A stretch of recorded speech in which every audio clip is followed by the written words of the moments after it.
I'm U.S. Senator Eric Schmitt, and this is The Elephant in the Room. Welcome to The Elephant in the Room. I'm your host, Cyrus Pearson. I'm your co-host, Sophie Delkay. How cool was he, Sophie? He was awesome. Now, we didn't get into the history of the congressional baseball game, but it came up in the podcast. It did, yeah. And for our listeners who aren't aware, this is a baseball game that happens every year. Mm-hmm. Both House and Senate politicians all get together, and Republicans and Democrats play against each other. Yeah, and Senator Schmitt hit a triple, that's word on the street, scoring 3 runs, so big day for him. They play at Nat Stadium down the street, and it's been going on since 1909. That's awesome. He was just, so humble and authentic. Yeah, just down to earth. He not really pretentious was. At all. Yeah, he really was. He actually, for a moment there when we were talking about, I can't remember what it was, we were talking about identity. Mm-hmm. And he kind of reminded me of my uncle, how we just kind of sit outside, hang out, and talk about real things and enjoy a cold beer. And we do touch upon his preferred brand, and beer comes up a few times. Let's get right to it with today's guest, hailing from the Show Me State of Missouri. Senator Eric Schmitt, thanks for joining us today. It's great to be here. I think what I'd like to do is start by taking this opportunity to maybe clear up some misinformation. It's hard to believe what you read online, and we found on IMDb here, I'm no expert, but it lists you Internet Movie Database at 5 foot 10 inches tall. This might be the Eric Schmitt from Google, who has a... No, it's got your name on there. So I'm 6'6". Okay. So there's a little discrepancy there. I'm glad it doesn't have a weight on there or anything like that. But yeah, 5'10". Let the record All right. show. Well, you know what? These people who mess around with the Wikipedia page, maybe they're responsible for this too. Yeah. I don't know. Okay, we'll correct the record. We'll fix it. If you go 5'5", actually you might get more parts. They're kind of short in Hollywood. Yeah, I know. I don't fit the classic mold of the actor. I don't think it's 6'6". So pretty tall. Did you play any sports, and did that help you out? I did. I grew up playing a lot of sports, and I ended up, in college, I ended up playing football and baseball, okay. Which I loved it. It was, it kept me out of trouble for the most part. But and then it ended up, who knew, with the congressional baseball game I got to play. And so, But I hadn't done any of that in a very long time. But yeah, it was something that I just grew up doing. It was a great outlet for me. I found also in sports that, you come into contact, you make friendships with people from different backgrounds, and you sort of, everybody unites around a common cause, and you build relationships that you should have shared experiences with. So that was instructive for me. Even at a young age, I recognized that. And who knows how much that helped in later in life. But sports was great. Yeah. And I still, avid sports fan. The St. Louis Cardinals are sort of, ride or die. It is an obsession, borderline unhealthy. Yeah. This has been a terrible year for Cardinals fans. But a couple good years recently. Yeah. So it's a great franchise, a lot of fun, and something that's kind of passed on, generation to generation in the St. Louis area, which is where I'm from. But yeah, I love sports. Okay. And when you go to the ballpark, you grab a beer. I heard you're a beer fan. Oh, yeah, beer and a dog. The hot dogs always taste better at ballparks. I don't really know why. But yeah. They do. They just do. Yeah, and so, my dad worked for Anheuser-Busch. My uncle worked for Anheuser-Busch. I had cousins that worked for Anheuser-Busch. I gave tours there. So, it was in my bottle growing up is probably the story. Well, speaking of your family life and a little bit about your family, you're 6th generation Missourian. Yep. Which is quite impressive. Yeah. I can't go back. Well, when you run statewide, like I ran for the first time statewide in 2016, you kind of have to figure out what generation you are from the state you're running in. And so we went all the way back, and I was asking relatives, make sure when I was fact-checked I would be right. But yeah, my ancestors came over from Germany into Missouri like in the 1840s. So wow. That wave of immigration back then Missouri has a very heavy German Catholic roots, and that's when my family came over. They got to mid-Missouri in the 1840s. Yeah. That's amazing. Yep. So you're there now. You have 3 children. Mm-hmm. I'd love to hear a little bit about, your family and, what life in Missouri looks like for you. And I think there's, something very personal to you, which maybe inspired you to run for office. I don't know. Yeah, well, for sure. So my family is just really important to me, and I was really blessed My parents are still alive. They were here for the swearing in, which was really cool for them to be able to see that. Most of my family, including my parents, had never even been to the Capitol, let alone, even Washington, D.C., many of them. So to come here in January to experience that together was pretty great. But yeah, so I met my wife in college. We got married when I was in law school, so we've been married for almost 25 years now, and we've got 3 great kids. And Stephen was born. Our first was born in 2004, and I had, was a practicing lawyer, and things were great. And Stephen was diagnosed. We noticed a rare, like a birthmark on his leg, looked like an angel wing, and he was like 5 months, and so we didn't really know what that meant. I took Stephen to the dermatologist. We thought so little of the appointment. We thought like it was just like a birthmark or something that Jamie let me take Stephen to the doctor. That's how little we thought of it. And when we got there, they turned a black light on and revealed there were more of these. And so Stephen was diagnosed then with something called tuberous sclerosis. We didn't have any idea what that meant, but essentially it's manifested itself. He's got tumors in different organs, including his brain, which has really affected him developmentally. And he has epilepsy, which is the biggest issue. So, and to this day, Stephen's 19 now, nonverbal, a lot of challenges, but is sort of this touch point for our family. And he's a great kid, lots of hugs. He makes everybody around him a better person, including me. And for me, seeing him go through that, especially when he was really young, including like a 4-hour seizure one time, you do a lot of like reflection on what's important in life. Yeah. And for me, I felt like I needed to do something more than what I was doing. And so I ran for office. So I ran for office the first time and was elected to the state Senate. One of the younger members then in my early 30s and served there, and then ran for statewide office, and then ultimately ended up here. But at the end of the day, my family is really important to me. I've got 2 daughters, Sophia, who's 15, and Olivia, it's a good name, who's 13. Yeah, and so I'm the teenage daughter dad now, which is terrifying and a brand new experience. But they're awesome kids, and I just whatever we can do together, we try to do. And so we talk about baseball. We go to Cardinal games. Sophia's a swimmer. Olivia plays volleyball. So just try to do dad stuff, right? When I'm home and be intentional about that, because it's what's really important. Which is the truth. I think when I was sworn in as Attorney General in Missouri, that, you get in these kinds of positions, you have job titles and all that, but the most important job I'll ever have is being, Jamie's husband and their dad. And so you try to remember that every day. Absolutely. I will say, it's quite obvious, by the fight that you're putting up here in the Senate, that you're doing this for them.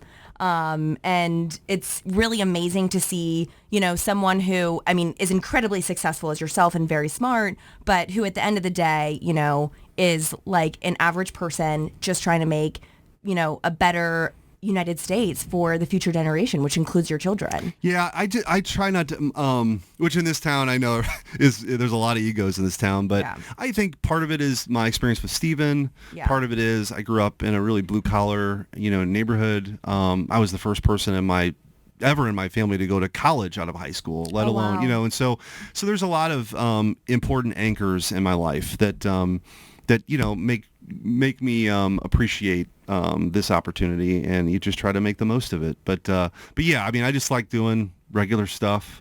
I happen to be in the United States Senate, which is pretty great, and you get an opportunity to do some important things here. But I think that in a place like Missouri and so-called flyover country, all this, right? There's a lot of common sense there, and so hope I bring that here when I'm on the clock in the Senate. I think you do. When your parents saw you get sworn in and when you became Attorney General, did they mention that they were really proud of you? Oh, yeah. Yeah. It's they're just incredibly supportive parents. And no matter what I was ever doing in life, gave a lot of words of encouragement. Also, my dad is about my dad's bigger than I am.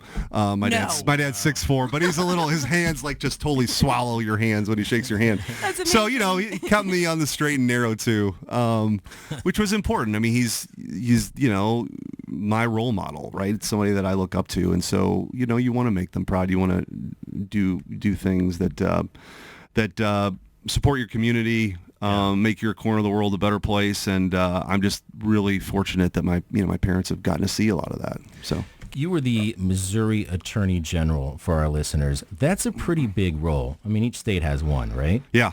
What was it like holding that role. Is that a dream of a lawyer to become the Attorney General? I mean, I'd be lying to you if I told you that I ever expected that to happen when you're like the first person in your family to go to law school and then you end up being the lawyer for 6 million Missourians, right? And one of 50, and that office has immense authority. On the criminal side, you handle all the criminal appeals. We started a cold case unit.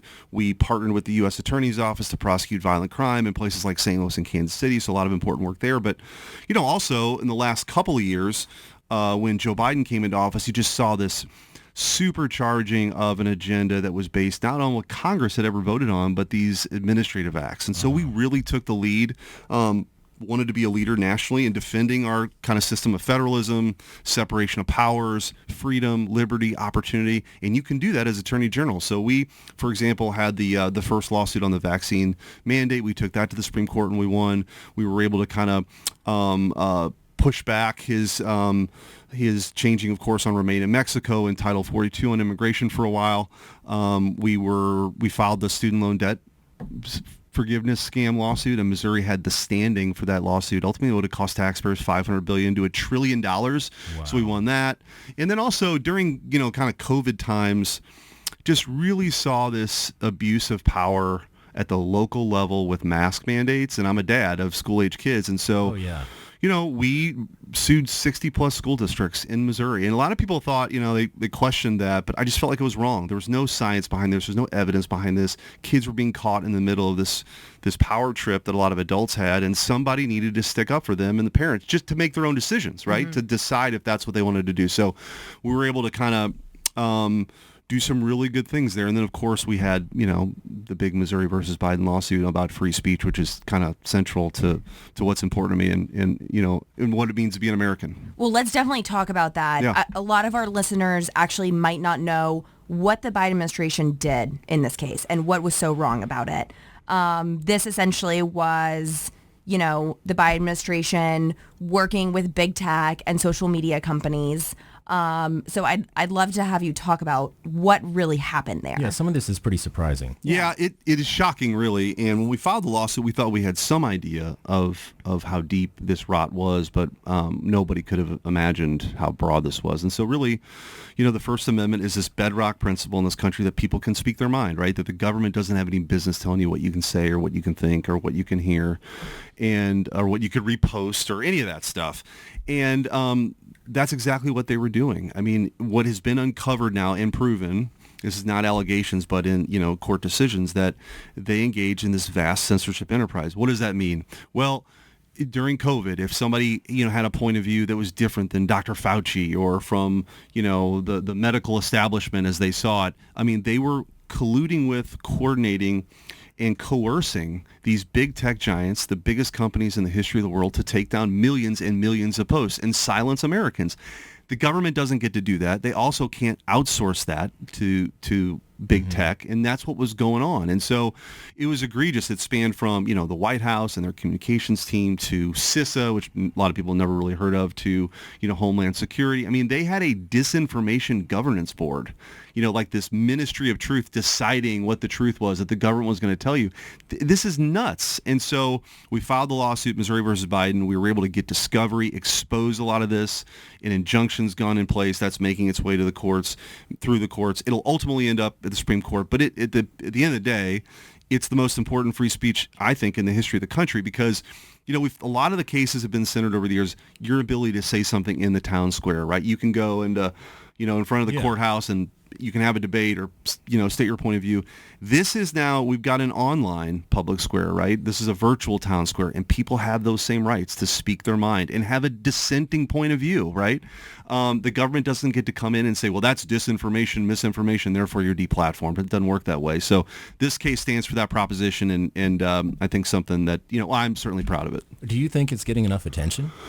It's gotten some, but you still, look, the Biden administration is still trying to appeal that so they can continue to censor. Right. And be very concerned of people who do this under the guise of trying to protect you from misinformation or disinformation, right? Again, the government's not the arbiter of the truth. You are. You get to decide you get to take in a bunch of points of view and decide what you want to do and what you want to believe and how you want to, raise your family. And again, I think it's such an important issue because the First Amendment is ultimately this kind of pressure release valve, right? Mm-hmm. You look and see why a lot of people are frustrated in this country. It's they feel like, maybe nothing ever really changes in Washington. And wait a minute, I can't even say my piece without my business being harmed or, Right. the government coming after me and taking down my posts or, I can't do X, Y, or Z. And so it's this pressure release valve where people can air their grievances. And that's a very important cathartic thing for our country, as diverse and big as it is. And when the government tries to control those channels, it's very dangerous. To be clear, I really want to paint the picture for people. And I think I saw this online. You guys literally had screenshots of emails from someone from the White House emailing, Twitter when it was under what's his name? Dorsey? Jack Dorsey? Yeah. And, to Meta and Facebook and Zuckerberg saying, hey, can you remove this because we don't like what it says? Yeah. Quite literally. And even more than that, I mean, they had a special portal set up for people to contact, government officials to contact. They had a special portal set up. You had text messages going back from the Surgeon General of the United States saying, this is a problem, and somebody from Instagram responding back saying, okay, we took it down. What else we can do? Wow. And it was more than just sort of like a friendly nudge. I mean, they were threatening legal action. They were threatening to open antitrust investigations. They were threatening to take away Section 230 protections if they didn't censor more.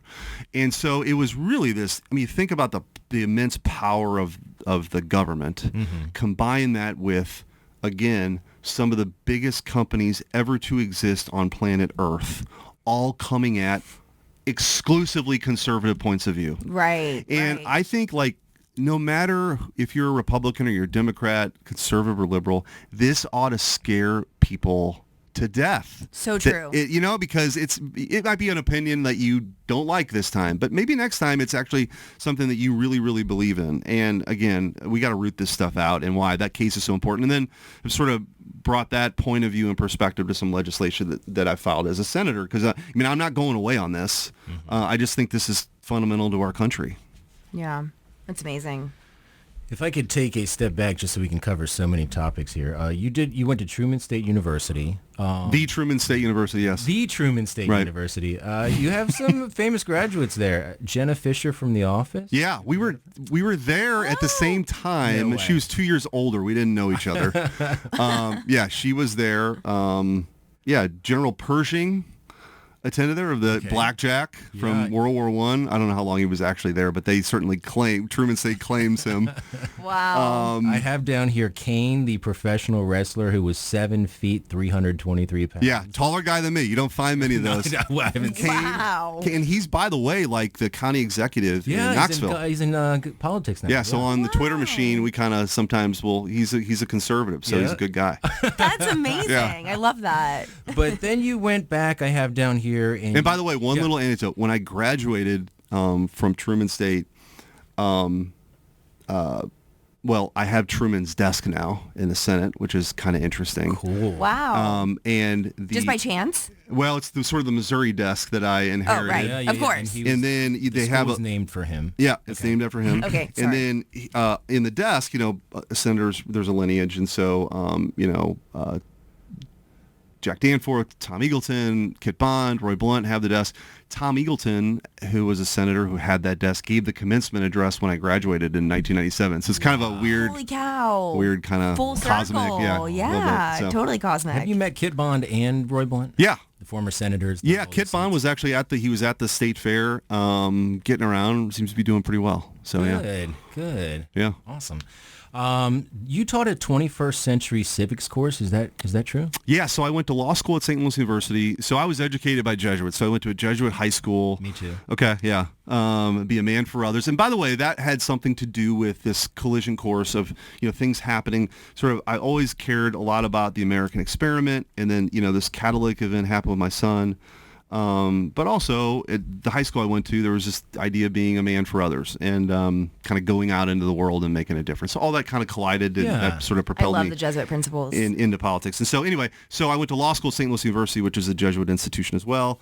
Had a great experience there. And then in 2018-ish, got to teach 2 semesters of this class, 21st Century American Civics, that they let me kind of come up with. So what is that? So it was essentially kind of this tour de force of how we got here, right? Like you kind of start with the notion of, I haven't talked about this in a while.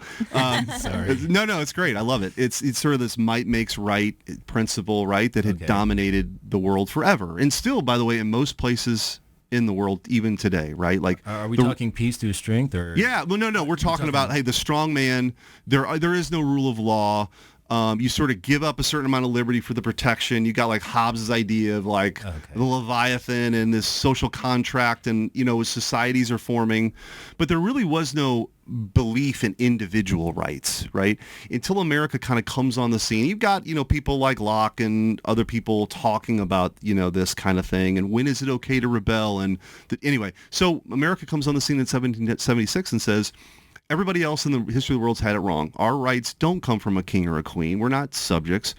We have rights that come from God, and we're declaring to the world that we're independent and that we believe in things like life, liberty, and the pursuit of happiness, which is a very American concept. So the course talks about how you got to 1776, and then what does that mean? Like, what are the responsibilities? What are the duties? How do we hold on to that? Why is the ability to speak your mind important? Why was the Second Amendment important? Why was the Constitution creating this structure both vertically and horizontally to protect individual liberty so important? So for me, it was important to get on a college campus too and talk to students, because there's a lot of craziness that goes on, and there's sort of speech, you kind of conservatives get partitioned off into one like corner, especially if they're lucky. now, yeah. And so I wanted to be on campus, and there were students, some who agreed with me, some who disagreed with me, some who there just to learn, and it was a great experience for me, and I think cemented for me the idea that I think even as in a time that we are in right now where it can be divisive, that rallying around these shared values of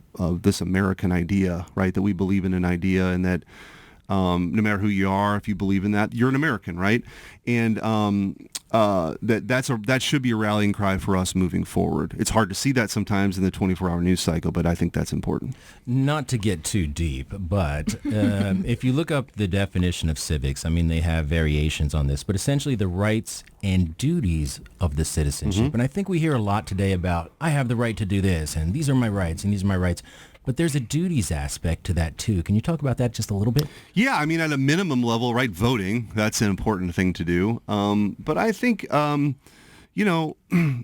part of a community, I mean, one of the things that, when Tocqueville comes to America, this book, Democracy in America, it's sort of like a travel log that he sends back to Europe. He's trying to figure out what's important in what's going on in the United States in like the 1830s. Why is America on the rise?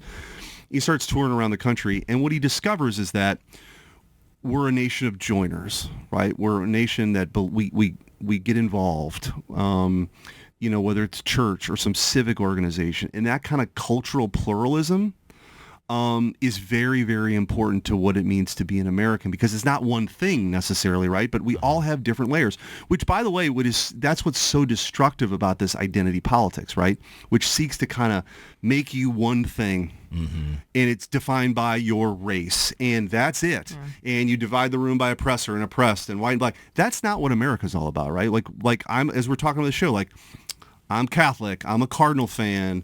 I like beer. I grill pork steaks. There's a lot of stuff that make me who I am, just like with you guys. Right. And that's the whole person. And what's so offensive about like this identity politics, and why one of the things that I push back on a lot of these hearings is on DEI, it's cultural Marxism. It's not who we are. And it's divisive, and we ought to be unifying around this idea of what does it mean to be an American, and how can we work together on these shared principles, and what do we do to impact the world around us, and that's our civic duty. Thank you, Professor. Yeah, man. No, it's amazing. I mean, I love we went from beer and grilling to Tocqueville. I love it. But it's so interesting to have a U.S. senator sit down and like you said, kind of remove, the suit jacket and be a human being and talk about like exactly that, our identities and who we are as human beings. That's like so rare and amazing, and I admire you for that. Well, thanks. I'm thankful. Did you want to talk about grilling at all? Oh yeah, sure. I love to. So we do.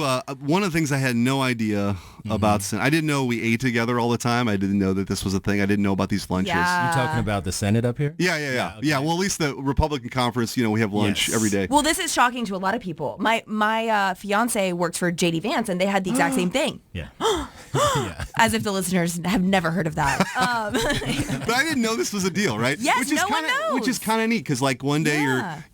you're sitting by Rand Paul, the next day you're sitting by Susan Collins or whatever, Yeah. and you get to know people, which I think is very, very interesting. But you also, on Thursdays, it rotates around. You bring in food from your state. Okay. And so, grilling it's very important to me. Like Missouri, by far and away, has the best barbecue in the country. It's not even close. These Texas and Carolina people, I don't believe it. What is the difference in Missouri barbecue? Well, I think that you've got a great variety. So like brisket, like if you're in Kansas City, like if you're at Arthur Bryant's, like you get it's just the sauce is a little bit sweeter, I would say. You got more of a mustardy sauce, the Carolina sauce, but people take it very seriously, and so there's a slow process with this.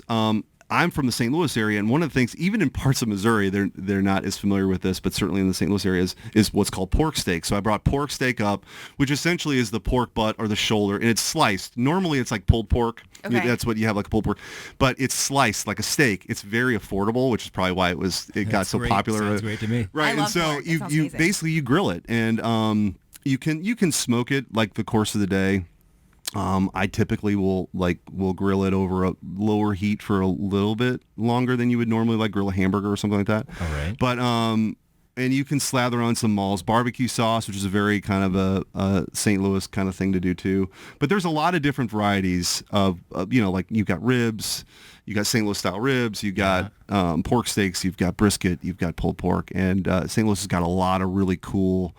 And Kansas City too, a lot of really cool barbecue joints. And by the way, in other parts of the state too, one of the things that we're doing as we get around the state, we started doing it in the first August recess, is anytime I'm going anywhere, like let's find an awesome barbecue joint love barbecue. on that So little much. stop. I love so that. so we're gonna keep doing that. It's a fun thing to do. Plus, I love just eating the barbecue. So Yeah. but we can also highlight small businesses too. So, but yeah, that lunch we were really kind of able to kind of showcase the pork steak. We brought in brisket from Arthur Bryant's. We had Ted Drew's frozen custard, which is kind of on an old Route 66. So if you're ever in the St. Louis area, get Ted Drew's. Gooey butter cake. We had emo salad. So anyway, we came with our A game. There was no doubt. Now, you're a Busch Light drinker? Yeah. Oh yeah. And is that from your Oh yeah. area? Yeah. Yep. I actually heard with the inflationary prices of everything, that's actually doing really well. I think so. I've drinking it forever, so I don't know. It's like there's a lot of people, right? So yeah, but it's Missouri, I would say, because of the German immigration, has this such a great beer tradition, and like lagers, which are most like popular American brews, they needed to be sort of at for them to reach perfection, they needed a cooler environment. So you got a lot of caves in Missouri, and a lot of Germans who came here, so they brought that beer with them. So there's this great, this German-American heritage corridor, and there's this, a great brewers kind of alliance, and small, craft brewing too. I mean, there's a lot of great smaller breweries and craft breweries in Missouri. So it's a very beer-heavy state, which we're proud of. Well, as we approach the end of our time on this podcast, I do want to ask you, now that you're up here at the U.S. Senate, what's it like coming here? I mean, is it what you expected? What do you think? So that's a good question. I get asked that a lot, and We've actually never asked that. Oh, really? Okay. Seriously. Well, our listeners don't really know. Well, when I go back home, people ask me that all the time, and I don't have it's probably disappointing. I have this pat answer. I would just say that a couple things. One is I've never been in Washington, so I don't have anything to compare it to. I think JD and I may be the only two, and Ricketts in our freshman class that haven't really spent time here, certainly as a legislator. So it's all new to me. And I just think I'm just trying to embrace it with an open mind. I mean, there are things I believe in very passionately, and people who, follow what I do know that, but I think you try to embrace these relationships and you get to know people, and people have been very welcoming, which has been great. And look, I really believe that the Senate's the most important legislative body in the history of the world. And so you try to approach it that way. And we're at a critical time in our country's history, right? I mean, you've got, theoretically, a couple of votes away from Democrats have said that they want to end the filibuster, pack the court, add states to the union, federalize elections. That's not a conversation like, oh, what should the marginal tax rate be? Right. Like that's kind of a big thing. Or It's big a country thing. changer. That's like I don't know if you come back from that, right? As the Yeah. shot clock start ticking. So we're here at a very important time. So I think you just want to do everything you can to kind of hold the line on what's important in the Republic and try to make a difference and work on things. It's been an incredible experience. I think more than anything, I'm just kind of humbled by it. Like I said, to be 48 years old in the Senate, and most of my family had never even been to the Capitol before, is a American story that I'm proud of. And I also know that there's a lot of important stories of other people who are here and people that we represent. And so I just try to hold on to that, right? And know that it's not about me. It's about the people who sent me here and what they want me to do, and just work as hard as you can. And that's kind of that work ethic has always been very important to me, and I try to bring it to this place too. I'm certainly glad you're here. Thanks. Yeah, Senator, it's been an absolute pleasure talking today. And unless you want to say anything else, I just want to say thank you for being today's The Elephant in the Room. I appreciate it. And by the way, I'm very proud to, with Joni Ernst, to have represented our side, the Senate, all Senate Republicans on the congressional baseball team, and we're going to keep at it. And we won like 16-6. We're going to keep that going. So we're keep it going. It was so great. We're going to dominate. Thank you. All right. Thank you. Thanks, guys. Thanks, Senator. Computers can make our lives easier. And one way they can do that is they can notify you whenever a new episode comes out. So if you'd like to give your app a job, all you have to do is like or subscribe. And now you've turned the tables, making that app work for you. The Elephant in the Room is brought to you under the direction of U.S. Senator John Barrasso of Wyoming, along with our executive producer Arjun Modi and our show producer Carly Rapp. Elena Seiler has moved on, and she will be missed. Until next time, this has been The Elephant in the Room.